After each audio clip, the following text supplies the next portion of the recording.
ওয়াকারুজ্জামান আছেন, আমরা তো মনে করি বাংলাদেশের ভিতরে ভিতরে ষড়যন্ত্র করে 600 জন আওয়ামী লীগের বড় বড় লিডারদেরকে সে পালিয়ে যেতে সহযোগিতা করেছে। আমার তো মনে হয় তাকে সহ আইনের আওতায় এনে নতুন বাংলাদেশ গড়ার স্বপ্ন দেখলে কেবলমাত্র সুন্দর দেশ গড়া সম্ভব হবে। বাংলার তৌহিদি মুসলমান ছাত্র জনতা কাউকে ছাড় দেবে না, যত বড়ই হোক না কেন আইনের আওতায় তাকে অবশ্যই আসতে হবে। আলহামদুলিল্লাহ, আমরা 24শে আগস্টে 2024 সালের 5ই আগস্টে এই দেশের ফ্যাসিস্ট সরকারকে বিতাড়িত করার মধ্য দিয়ে একটা ইনসাফপূর্ণ রাষ্ট্র গঠন করার লক্ষ্যে আমাদের এই বাংলাদেশের প্রায় 2000-এর মতো ছাত্র জনতা জীবন দিয়েছে।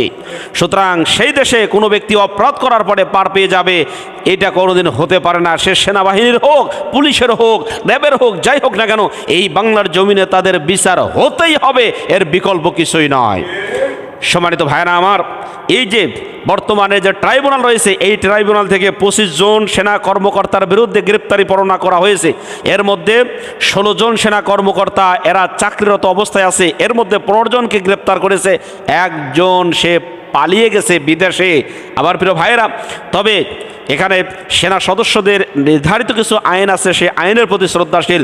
কিন্তু বিষয়টা হলো যে আদালত থেকে এই গ্রেপ্তারি পরোয়ানা করা হয়েছে, সেই আদালতেই তাদের বিচার হওয়া উচিত বলে অ্যাডভোকেট তাজুল ইসলাম তিনি এই কথা বলেছেন।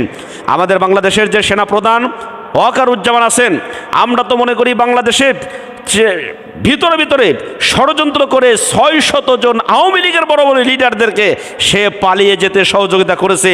আমার তো মনে হয় তাকে সহ আইনের আওতায় এনে নতুন বাংলাদেশ গড়ার স্বপ্ন দেখলে কেবলমাত্র সুন্দর দেশ গড়া সম্ভব হবে,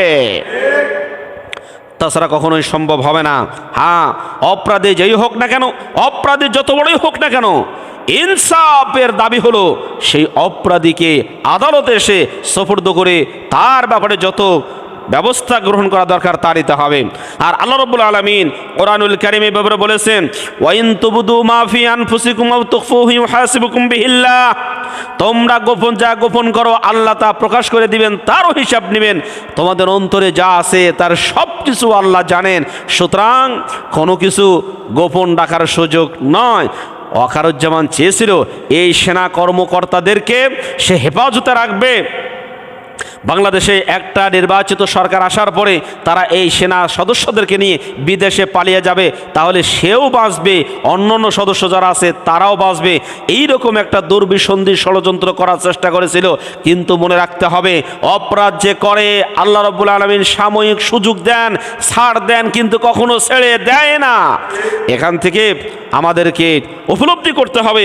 আজকে আমি একটা ভিডিও দেখে আশ্চর্য হয়ে গেলাম, হাজার হাজার কোটি কোটি টাকার মালিক সেই আমাদের দরবেশ বাবা নামে যে পরিচিত, কি জানেন নামটা, সালমান এফ রহমান, দরবেশ বাবা নামে পরিচিত সেই দরবেশ বাবা এরকম উপর হয়ে থেকে হাঁটতেছে।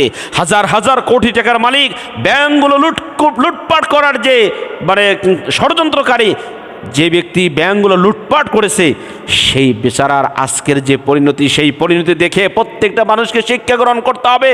দুর্নীতি করলে বাংলার তৌহিদি মুসলমান ছাত্র জনতা কাউকে ছাড় দেবে না, যত বড়ই হোক না কেন আইনের আওতায় তাকে অবশ্যই আসতে হবে।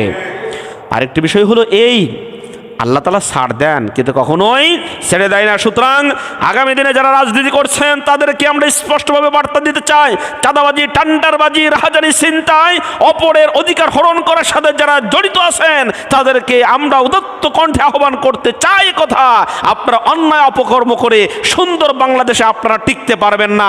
এই বাংলাদেশটাকে নস্যাৎ করার জন্য যে ষড়যন্ত্র করছেন সেই ষড়যন্ত্র আপনাদের সফল হবে না।